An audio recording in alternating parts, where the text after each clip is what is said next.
When it comes to the Clown Prince of Crime, he has so many different people just kind of enabling to do whatever he wants, whether this is Batman just never actually taking the plunge, put this man away, or just blatantly kill him, to get rid of him, to stop everything going on in the city. And on top of this, Batman is not the only one. We have his henchmen, who are constantly being killed off. Bob? It's done. Being used as cannon fodder, just kind of being used as total meat puppets. But the biggest one that I would say that has accompanied Joker throughout most of his entire crusade of crime and punishment of the sort would have to be his girlfriend, Harley Quinn. A very interesting character that we've seen in so many different forms of media, between the comic books featuring herself, or maybe just as a sidekick, as well as movies and DC animations and things of all that, as well as her very own HBO show, which actually happened to be pretty decent, very funny and not super serious. Boo fucking who? I spent 10 years in a dog park. Come talk to me after St. Bernard shits on your face! Frank! Harley Quinn is a very likable person. Now, I've been going back through a very DC Halloween to kind of find some more videos to make out of it, and I gotta say, there is one in here featuring her that is probably one of the most sadistic sides that I've ever seen of this lady. When she actually figures out a way to coerce a man to kill his own wife so they can be together forever. Now, the Clown Prince is not featured in this, nor is Harley Quinn's actual living body. She actually remains to be a ghost in this, and once upon a time, when construction was going on in Arkham Asylum, this man seen her in his shower. It's never actually explained how all this happened, how Harley Quinn ended up to be dead, but when this happens, everything starts to go down the drain with this man. Now, this story is called Crazy for You, and it is one of the most devout love stories that I've heard in a very long time. And it begins with a man named Chuck standing over his wife's dead body as he's holding the knife, and he's essentially losing his mind over the events that have just occurred. Oh God, dear God, Linda, what have I done? The question's not what you have done, Chuck. It's what can we do?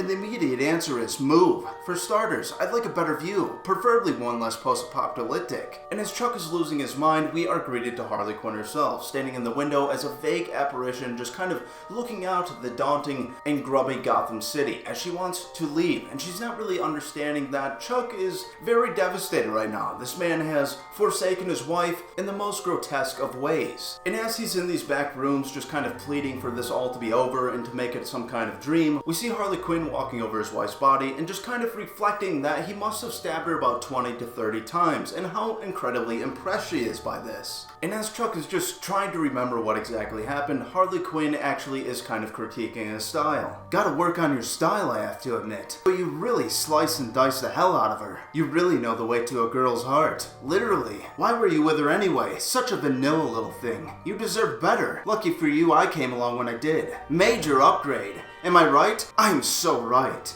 Hey, what's with the long face? Forget about her. You've got me. Also dead, but you know, more fun. Don't you remember how we met? And as Harley Quinn is swooning and talking about how it's all meant to be, we are cutting over to Arkham Asylum, where this whole story began. We see Chuck, the construction worker, just kind of putting up his tools as his boss is running to him to tell him that he needs to go check out all these different cell rooms, that somebody has completely missed the whole section of this building, and while Chuck does not want to do this, his boss could care less. The numbers don't add up for Wing B. I think Todd missed a cell. I need you to recheck the area. What? Todd screws up and I have to cover for him? How many times is this gonna make? And suddenly Chuck's boss just asks him if he's still here, and Chuck begins to walk away, realizing that there's nothing he can really do about this and that inevitably he has to do his job. He starts walking down the stairs and he's just asking himself how a man could possibly miss an entire section of cells when they have the blueprints, and as he makes his way down, he ends up finding these missing cells. And what do you know? He walks around the corner, and as a shower is running, he peeps his head around, and it is a naked Harley Quinn,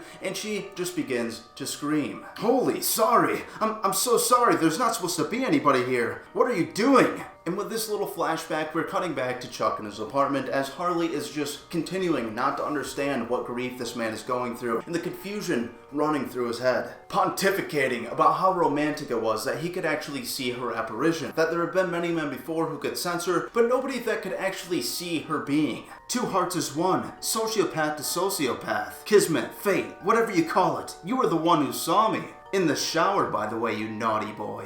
Want to see them again? Of course you do. Please, just give me a minute to. Oh God, what did you make me do? Gone. She's She's gone. No. Crazy. I'm going crazy ever since. And we cut back to the flashback where this all started, and we are meeting Chuck once again, walking back up to his boss and just kind of letting him know about all these different rooms that have been missed. He tells him that he missed an entire support beam, and his boss is incredibly disappointed. And as they are talking, Harley Quinn pops up once again behind her boss. And as this happens, something grows on Chuck's face, and his boss merely asks him if he's alright. He just says that it's the end of the shift and that he's very tired, and he leaves the building, walking out to his car, and once again, the apparition follows him, and we see Harley Quinn sitting on the hood of his car. Hey cutie, you ready to blow this popsicle stand? Okay, there must have been a gas leak, or I'm having some kind of drug flashback. That sounds right. You are not real, really. That's the way you want to play it, huh? I don't deal well with rejection. And as Harley says this, Chuck's head begins to spin, and he just realizes that he is back at his job site, and what lies before him is the dead bodies of all of his co-workers. It's never really said if Harley Quinn is actually forcing him to do these things, or if she's maybe taking over his body and actually committing these atrocities for herself, but once again, this man is out of his mind, and cannot understand possibly what is happening, and once again, his heart is filled with the grief of what he may have just done. Oh my god, dead, they're all... Who? You've got a flair for this, really.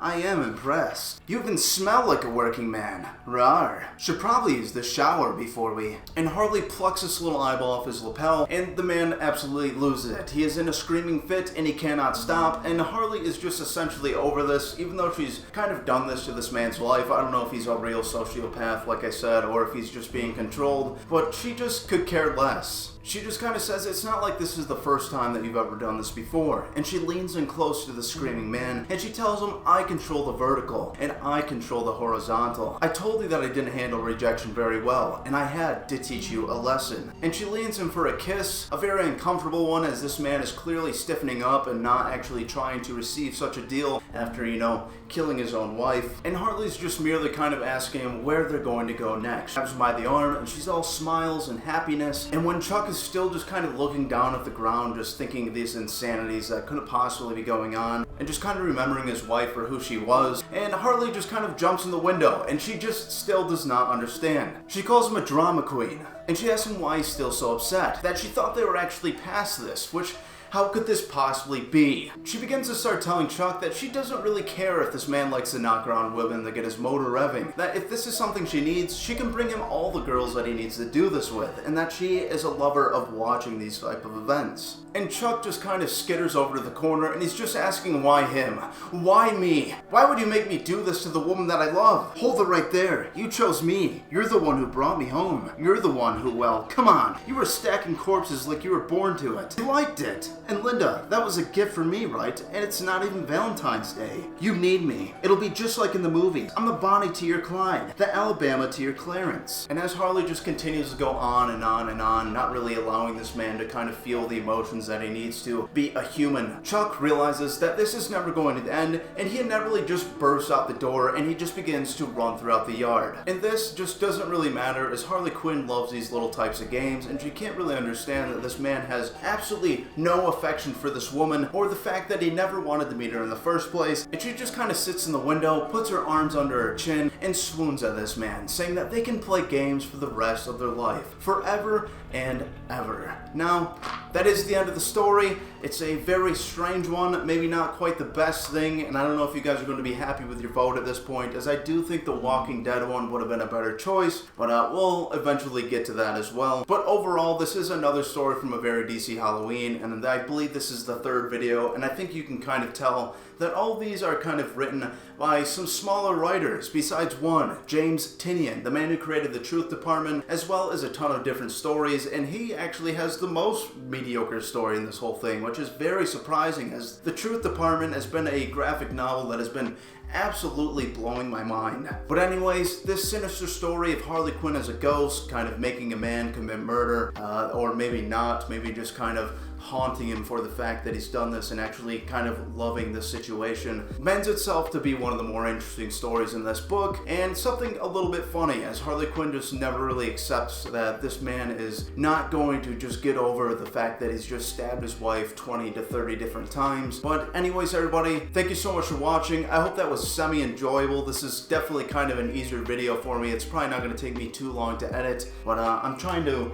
like I said, get some reading done and get to our next story. I thought that Saint Cinder was very good, and there's a lot of other ones I'd like to touch down on, especially the rest of the Saint Cinder story. But let me know down in the comments what you all thought of this. Talk to me down there. If you're new here, please subscribe and maybe talk to us down in the comments as well, as it helps the channel grow a lot. But either way, I'm pretty happy with what's been going on, and I will see you guys on the next sinister story of From the Heart. Or maybe for once, we'll do a happy one. That personally sounds very nice to me. Have yourself a fantastic day.